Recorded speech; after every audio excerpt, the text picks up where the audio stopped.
場所で来ております。これはウニ場所でさん、そのお隣が息子さんのニコラさんで、奥さんのドリアンヌさんです。3人揃って今お仕事をされています。ドゥニさんの奥さんももちろんお仕事をされているので、4人でこのドメインをキープしているんですね。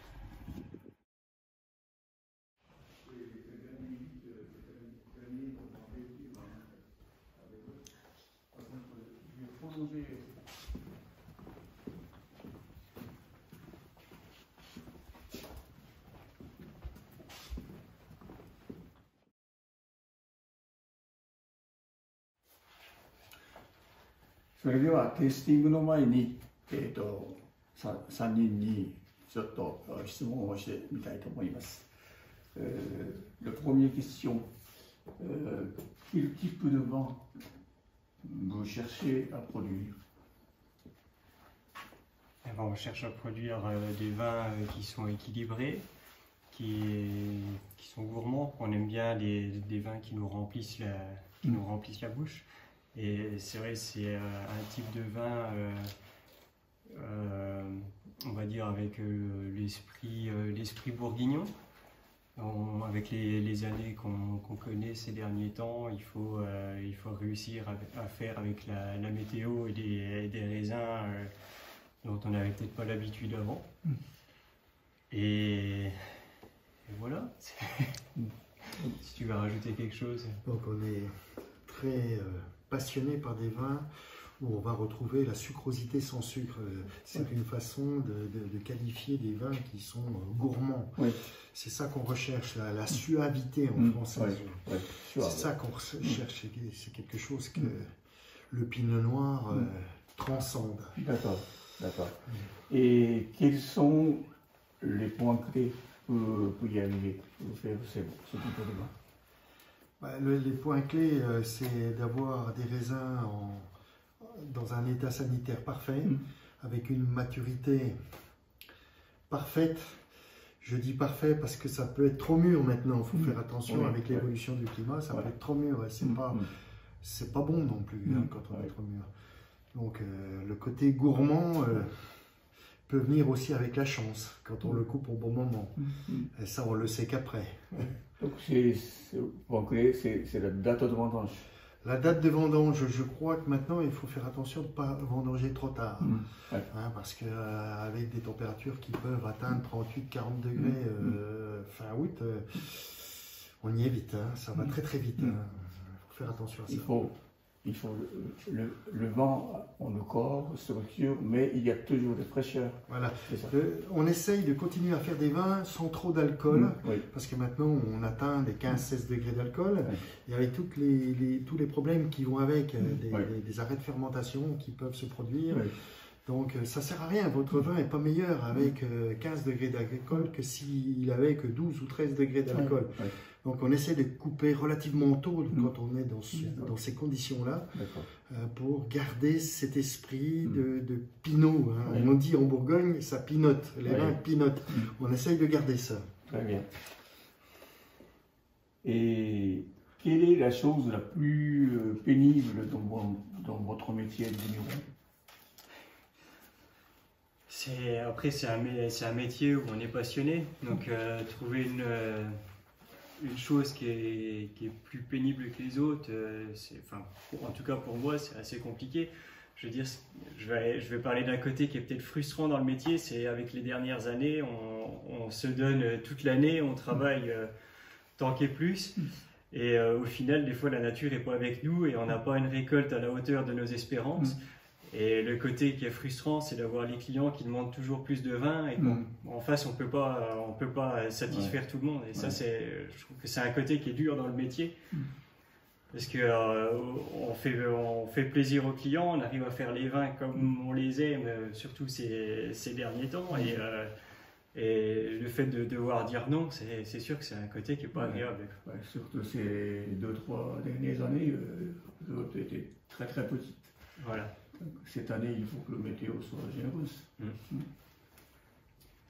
Et au contraire, quelle est la chose la plus agréable dans votre métier? La plus belle des récompenses, c'est quand un client qui est dans la cave nous dit on a bu telle bouteille tel jour, c'était somptueux. Et c'est la plus belle récompense, mis à part le fait qu'on a vendu la bouteille, le fait qu'on nous dise après qu'on les a comblés de plaisir, c'est la plus belle des récompenses. Et c'est vrai, au lieu d'entendre que le vin était super, si c'est précisé avec tel millésime, tel vin, tel istécan, et c'était magnifique. C'est ça le plus agréable. Mais il faut rester modeste. On essaie de faire du mieux qu'on peut. Ça ne marche pas à chaque fois. Et avez-vous apporté récemment de changements dans votre travail des vignes et des caves? Des changements, pas vraiment. On s'était remué un peu à la quête de fûts qui nous plaisaient un peu mieux dans les dernières années. Sur le fût? Oui, voilà, on avait replongé un peu dans le monde de la tonnellerie. Et, voilà, après c'est peut-être le seul changement qu'on ait vu. Vous savez, on aime bien, on aime bien rester traditionnel. On n'a pas souvent il y a des clients qui nous demandent mais quel est votre secret, mais on n'a pas vraiment de secret en fait. On essaye de faire le plus classique, de respecter au maximum les fruits et voilà. Je sais pas. Mis à part la prospection dans le monde de la tonnellerie, on est face à de gros problèmes dans le vignoble. Le vignoble est atteint par, je vais dire, une dégénérescence, enfin, un dépérissement du vignoble, je cherchais le mot. Et on est face à beaucoup de pertes de pieds dans le vignoble à cause de multiples raisons.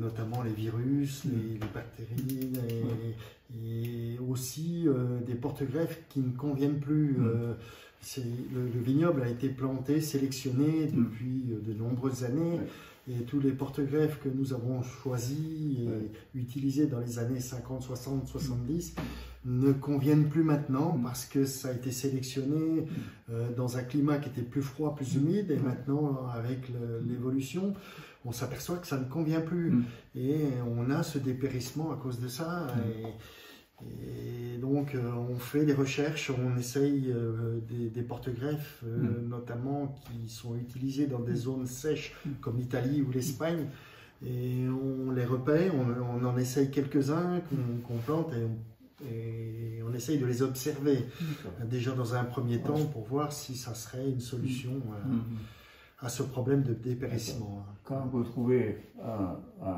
bon pied qui convienne à cette époque, vous allez, quand vous plantez, vous utilisez Voilà, donc on les protège par deux petits tuteurs en bois sur lesquels on appose une couleur et ça permet de les observer, de les surveiller plusieurs années avant de partir dans cette direction. Donc vous êtes en train de faire l'observation. On fait des essais, oui. C'est compliqué, faut pas. C'est pas parce qu'on en trouve un qui pousse bien une année, voire 2 ans, qu'il faut se dire on va mettre que ça. Parce que c'est un peu le problème qu'on a eu les années passées. Tout le monde sur la côte, tout le monde utilisait quasiment le même plan, on va dire, et ça marchait très bien. Mais avec ce climat qui change, on se rend compte qu'il y a eu beaucoup de pertes sur ce plan-là, alors qu'avant tout le monde en était très content. Donc je pense qu'il faut peut-être apprendre de ses erreurs et pas repartir à mettre vraiment qu'un seul type de plan dès maintenant. C'est pour ça qu'on cherche et on en utilise tous les ans, on essaye d'utiliser plusieurs types de plans. Très bien. Le problème, c'est le manque d'eau. En 2020, on a traversé 6 mois sans pluie significative. Ça devient presque le désert, quelquefois. C'est inquiétant pour l'avenir.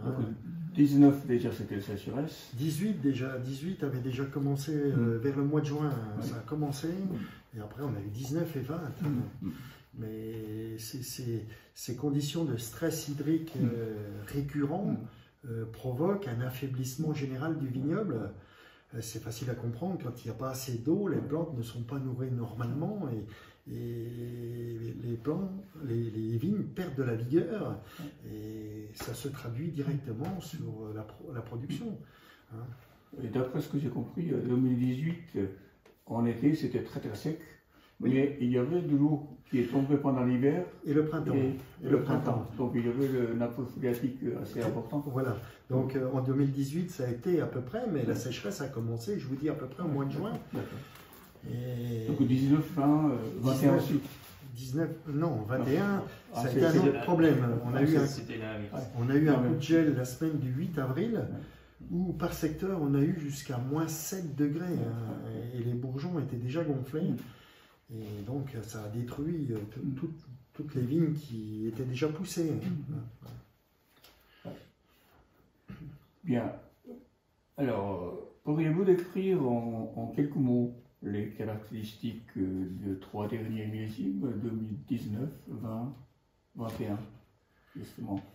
Eh ben, 2019 et 2020 sont 2 années qui ont souffert de la sécheresse, on vient d'en parler, et donc ça a provoqué des vins avec beaucoup de couleurs, beaucoup de concentration, et aussi un peu plus d'alcool que d'habitude. Il ne faudrait pas que les clients s'habituent à ce type de vin, parce que c'est pas normal pour les vins de Bourgogne d'habitude. On était plus sur des vins un peu plus tendres, un peu plus féminins. Alors que maintenant, on évolue sur des vins qui ressemblent un peu à ce qu'on fait dans le sud de la France. Et c'est un petit peu ce qu'on évite, quelque part. 2021, c'est une année compliquée parce qu'on a parlé du gel, mais aussi le 9 juin, si ma mémoire est bonne, nous avons souffert d'un orage de grêle et de pluie sur le nord de Gevrey et Brochon également, où sur 1 heure, on a pris à peu près 80 mm d'eau. Donc ça a provoqué des blessures sur les pousses, sur les jeunes pousses. La vigne était poussée d'à peu près 30 cm. Mais aussi, ça a provoqué beaucoup de dégâts dans le vignoble, puisqu'on a eu pas mal de phénomènes de ravinement. Donc la terre qui s'en va, et c'est un problème aussi, ça. Donc le réchauffement planétaire fait aussi que nous avons des épisodes d'orage qui sont de plus en plus violents, et sur 1 heure, on prend des quantités d'eau phénoménales, et la terre s'en va, et la terre, malheureusement, ça ne se remplace pas. Quand il y a 2 ou 3 phénomènes exceptionnels arrivent dans la même année, ça va être dur. Oui. Cet orage-là, il est arrivé vraiment au pire moment, parce qu'on était, les inflorescences étaient juste en fleurs. Et c'est un des moments clés en fait où les raisins vont vraiment se former. Et quand on prend un coup de grêle à ce moment-là, ça provoque beaucoup de blessures à la vigne. Et après, la vigne préfère cicatriser ses blessures plutôt que de faire les raisins. Et on a eu un phénomène de coulure qui était énorme.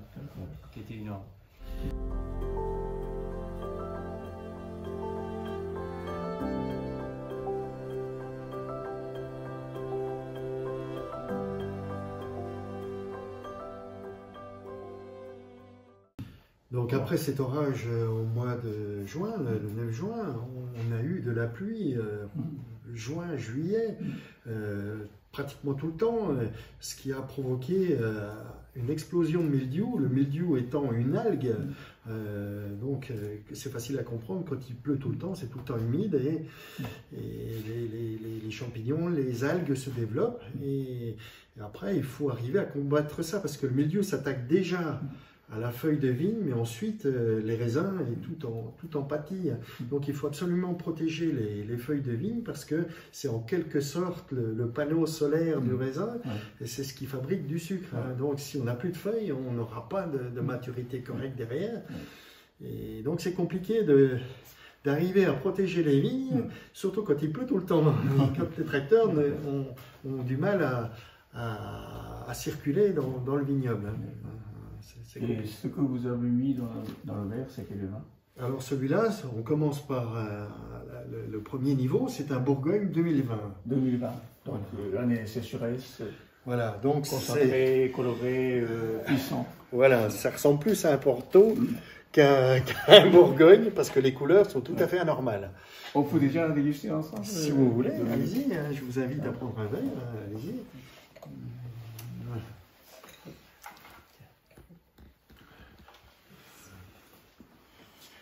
Donc vous avez de la chance de pouvoir encore les goûter aujourd'hui sur fût, puisque lundi, nous mettrons en bouteille.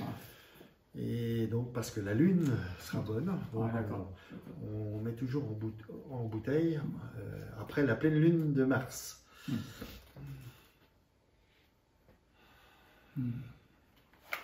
Donc là, vous avez à la fois la couleur, la concentration, vous avez la fraîcheur aussi. Il y a beaucoup de fraîcheur cette année, ce qui est tout à fait surprenant parce qu'on pourrait s'attendre dans des conditions climatiques comme ça d'avoir des vins un petit peu cuits, mais ben pas du tout. Hein, on a beaucoup de fraîcheur. Donc c'est ce que vous avez essayé de faire, oui. Oui. Concentré, très coloré, mais quand même il y a la fraîcheur de Pinot de Bourgogne. Tout à fait. Je pense que c'est probablement une de mes plus belles années en qualité. Hein. Je dirais que c'est une des 3 top années dont je me souviens. Il y a beaucoup de belles années, mais là, on a tout. On a le plaisir, la fraîcheur, la couleur, il y a tout. Et en plus, on les a élevés jusqu'aujourd'hui et c'est tout le temps bon. Ça me rappelle le 2002 qui était comme ça, c'était tout le temps bon. Même après une mise en bouteille ou un sous-tirage, c'est tout le temps bon. C'est merveilleux.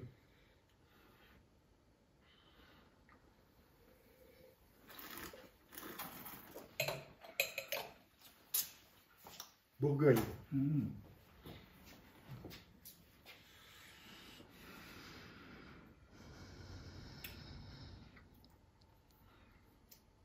Beaucoup de fruits croquants, fraîcheur.